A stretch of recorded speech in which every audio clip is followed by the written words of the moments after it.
For most of human history, our species walked, explored, and settled nearly every corner of the old world. From the warm plains of Africa to the frozen lands of Siberia, we pushed the boundaries of our existence. But two vast continents, North and South America, remained empty of human life. A silent world waiting to be discovered. The story of how we finally reached these lands is one of incredible courage and endurance. It is a journey that began not on a ship, but on a bridge made of land, a temporary path connecting two worlds. This ancient highway, now lost beneath the waves, was called Beringia, and it would become the gateway to a new future for humanity. Imagine a time, around 25,000 years ago, during the peak of the last great ice age. So much of the world's water was locked up in massive glaciers that the sea levels were hundreds of feet lower than they are today. This exposed a huge stretch of land between what we now call Siberia and Alaska. This was not a narrow, icy path. Beringia was a vast, open plain, a subcontinent stretching for 1,000 miles, teeming with life. For small groups of hunters and their families, this land was not an obstacle. It was an invitation, a new territory to explore, a place to find food and shelter in a frozen world. These were not grand expeditions with maps and a clear destination. They were small, gradual movements, likely following the herds of animals that roamed across this immense landscape.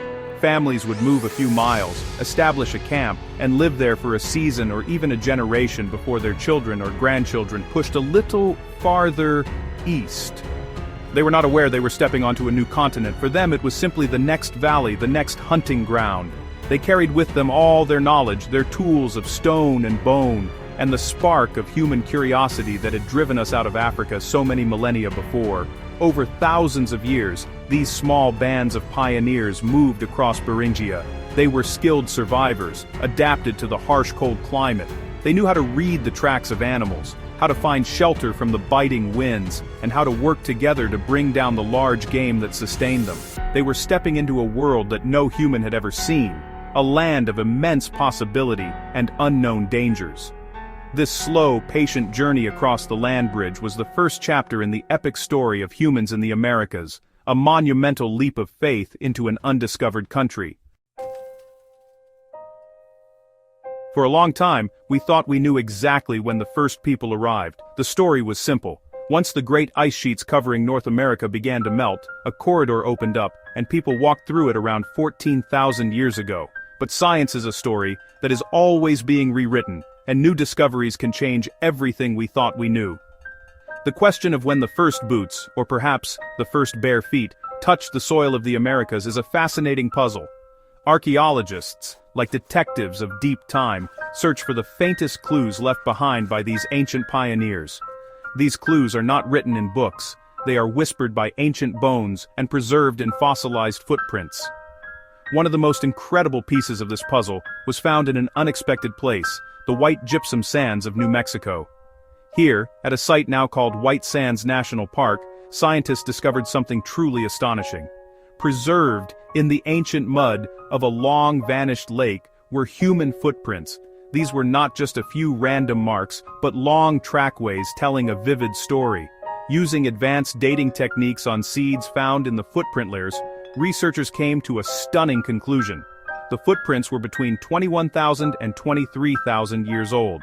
If this date is correct, it pushes back the arrival of humans by nearly 10,000 years, placing them in the heart of the continent long before the ice sheets had retreated.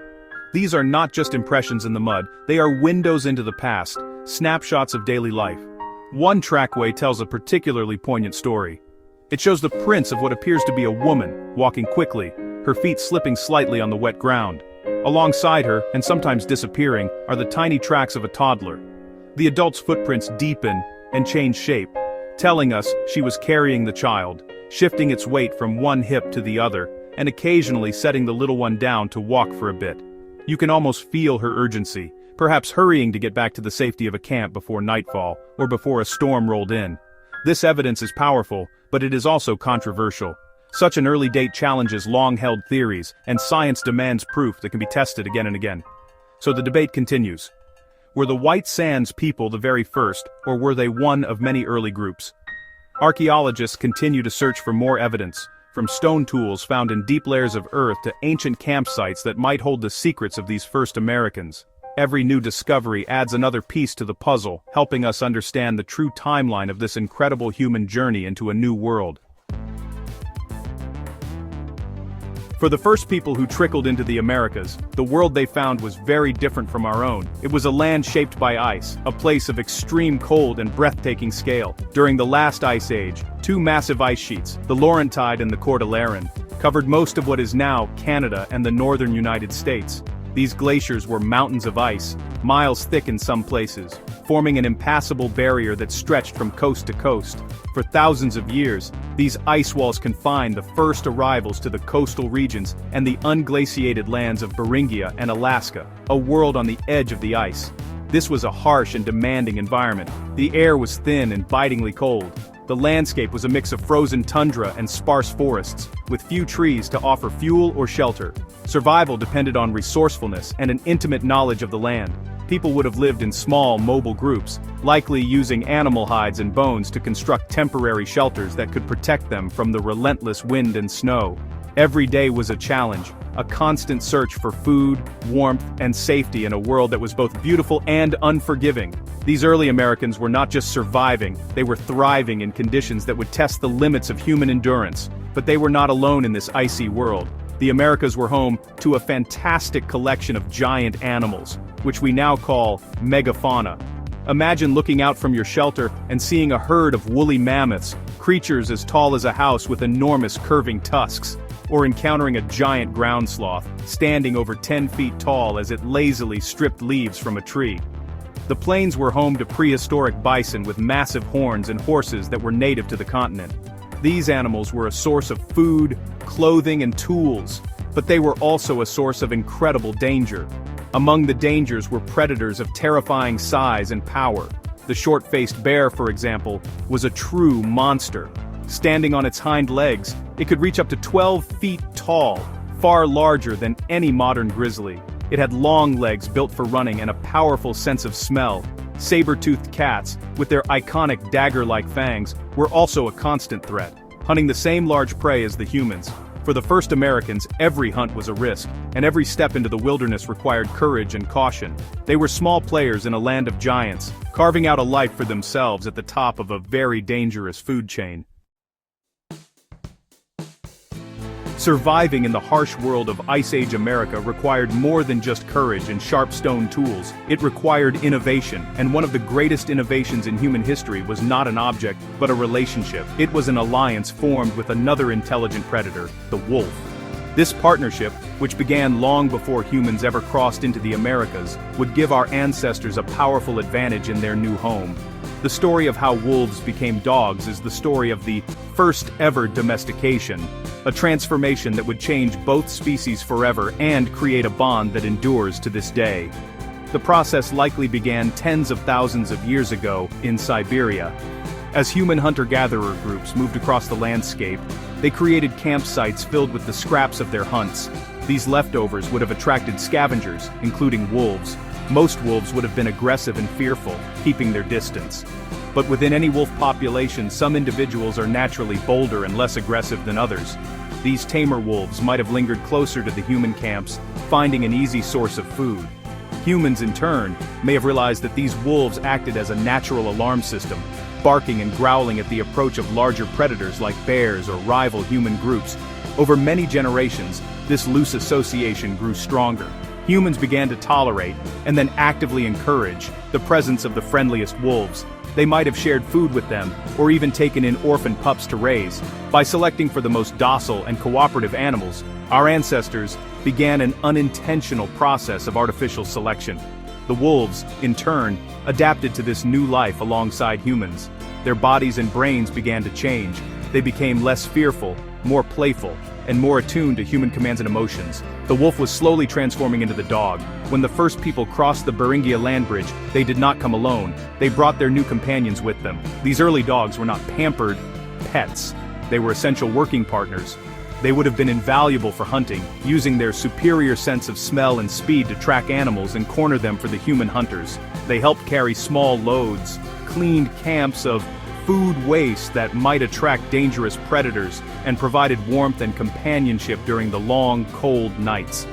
This ancient alliance between human and dog was a game-changer, a partnership that gave our species an edge in the challenging task of colonizing a new world. For thousands of years, the great ice sheets had locked the first Americans into the northern parts of the continent. But, the world does not stand still. Around 15,000 years ago, the planet's climate began to warm. The Ice Age was coming to an end. This global shift had a dramatic effect on the Americas. The colossal glaciers that had acted as a barrier for so long began to melt and retreat. This great thaw did not happen overnight. It was a slow, centuries-long process. But as the ice pulled back, it revealed new lands and opened up new possibilities for the people who had been waiting on the edges. Two main pathways into the heart of the continent appeared. One was a coastal route. As the glaciers receded from the shoreline, a strip of land opened up along the Pacific coast. The first Americans were likely skilled coastal people, accustomed to living off the sea. Many scientists believe they may have used some form of early watercraft, like simple boats made of skin or wood, to hop down the coast from one resource-rich area to the next. This kelp highway would have provided abundant food from the sea, like fish, seals, and shellfish, allowing for a rapid migration southward, all the way down to Central and South America. At the same time, another route was opening up in the interior. As the Laurentide and Cordilleran ice sheets separated, a long ice-free corridor emerged, running north to south through what is now Alberta and the Great Plains. This corridor was at first a harsh and barren landscape scoured by meltwater and cold winds, but as the climate continued to warm, plants began to grow, and animals moved in. Soon, this corridor became a viable migration route. Groups of people who had been living in the interior of Alaska and the Yukon could now follow the herds of bison and mammoth southward, pouring into the vast, untouched plains of North America. This new wave of migration marked a turning point. People were no longer confined to the cold north. They were spreading out, exploring every corner of these two vast continents. They moved into forests, across grasslands, over mountains, and through deserts. With each new environment they encountered, they adapted their tools, their hunting strategies, and their way of life. This was a time of incredible innovation and expansion. Within just a few thousand years, the descendants of those first few bands of pioneers had populated the Americas from the Arctic Circle all the way to the southern tip of Patagonia, which is honestly one of the fastest and most successful migrations in human history.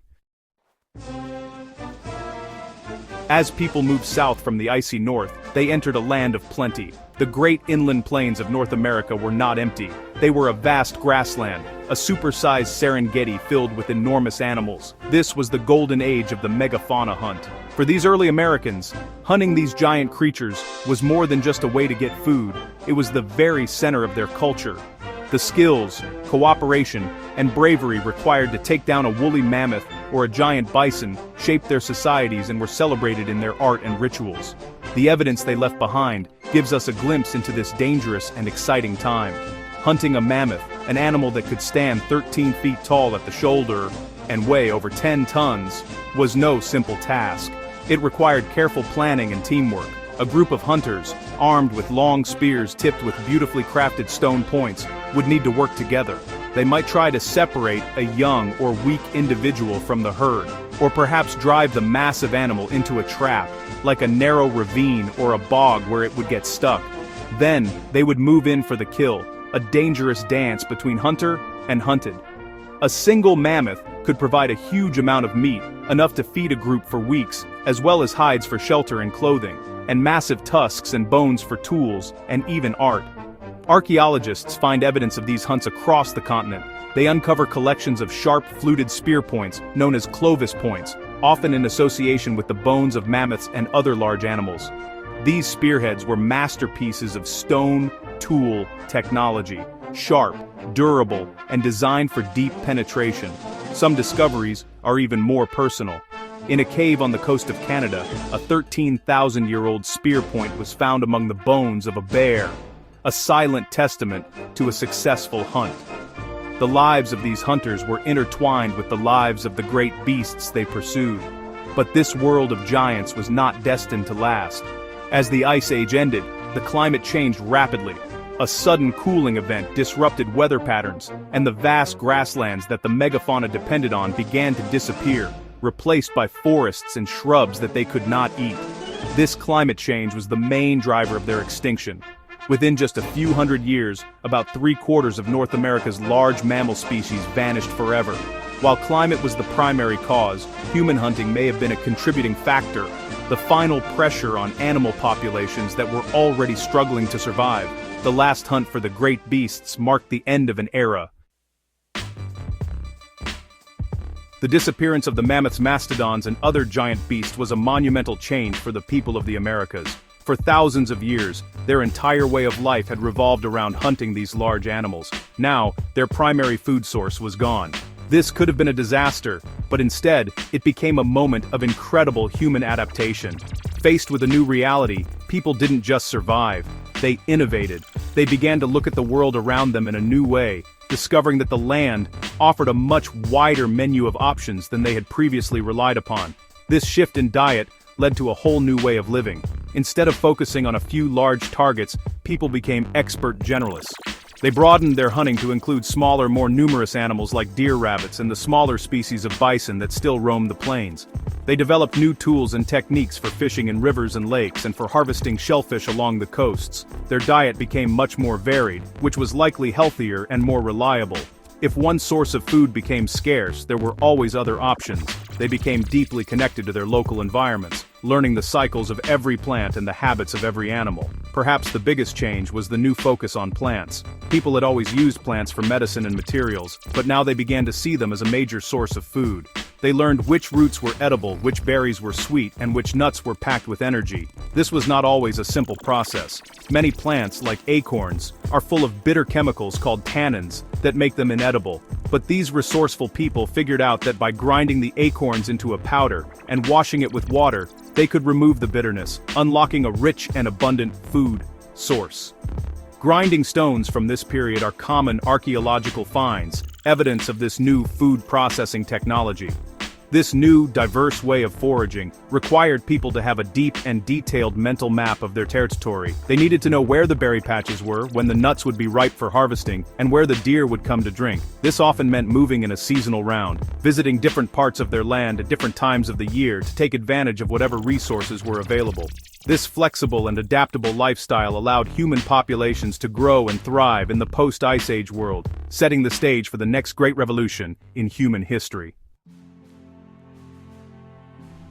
For nearly all of our existence, humans were wanderers. We were nomadic hunter-gatherers, moving constantly in search of our next meal. This way of life served us well for hundreds of thousands of years, allowing us to spread across the entire globe. But in several places around the world, completely independently, a revolutionary new idea began to take root. Instead of just finding food, what if we could grow it? This was the dawn of agriculture, and in the Americas, this incredible transformation began in the tropical forests of what is now Mexico, with a humble grass called teosinte. Teosinte was a wild plant, and it didn't look much like a promising food source. Its seeds were small, they were locked inside a rock-hard casing, and they shattered easily, making them difficult to harvest. But some ancient people, with incredible patience and foresight, saw its potential. They began to gather and plant the seeds of teosinte plants that had slightly more desirable traits. Perhaps one plant had slightly larger seeds, or another had a softer casing. By selectively planting only the seeds from these better plants, year after year, they began a slow and gradual process of domestication. Over thousands of years of this careful selection, teosinte was transformed. It became something entirely new, a plant that could not survive in the wild without human help. Its seeds grew larger and sweeter. They stayed attached to the cob, making them easy to harvest. The hard casing disappeared completely. This new superplant was maize, what we know today as corn. The creation of maize from teosinte was one of the most remarkable feats of genetic engineering in human history, accomplished by ancient farmers long before the discovery of DNA.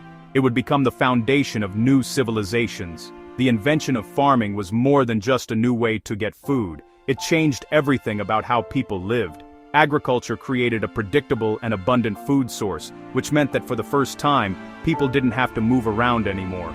They could build permanent villages and stay in one place to tend their crops. This monumental shift from a completely nomadic species to a settled one was like putting down roots for the first time. This new stability, and the food surpluses that farming created, allowed populations to grow and societies to become larger and more complex than ever before. The agricultural revolution created a ripple effect that spread across the Americas, transforming societies wherever it took hold. With a stable food supply from crops like maize, squash, and beans, populations grew. People no longer needed to spend all their time hunting and gathering. This freed them up to specialize in other skills, becoming potters, weavers, builders, and priests. This growing social complexity and the need to manage farming, food storage, and irrigation projects led to the rise of the first, large, organized societies. And with these societies came the first true cities. In a dry desert valley in modern-day Peru, we find the stunning remains of what is thought to be the first city in the Americas. This is the sacred city of Caral. Flourishing over 4,600 years ago, around the same time as the Great Pyramids of Egypt were being built, Caral is a testament to the power of this new way of life. The site is enormous, a complex of large earthen mounds, sunken circular plazas, and massive stepped pyramids. These structures were not built by a small band of foragers.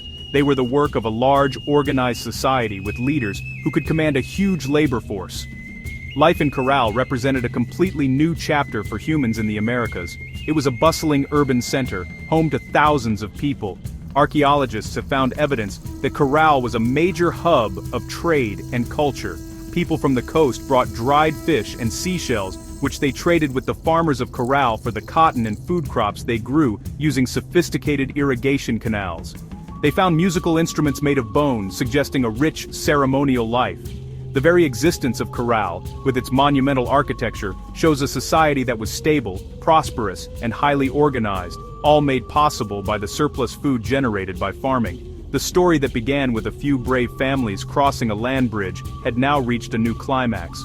From nomadic hunters struggling to survive in a world of ice, humans in the Americas had become masters of their environment. They had survived extinctions, adapted to countless different landscapes, and engineered new plants to feed themselves. The rise of cities like Caral marked the beginning of civilization in the Americas, the foundation for the later empires of the Maya, the Aztec, and the Inca. The journey was long and filled with challenges, but it resulted in the creation of a rich and diverse tapestry of human cultures that stretched from one end of the New World to the other.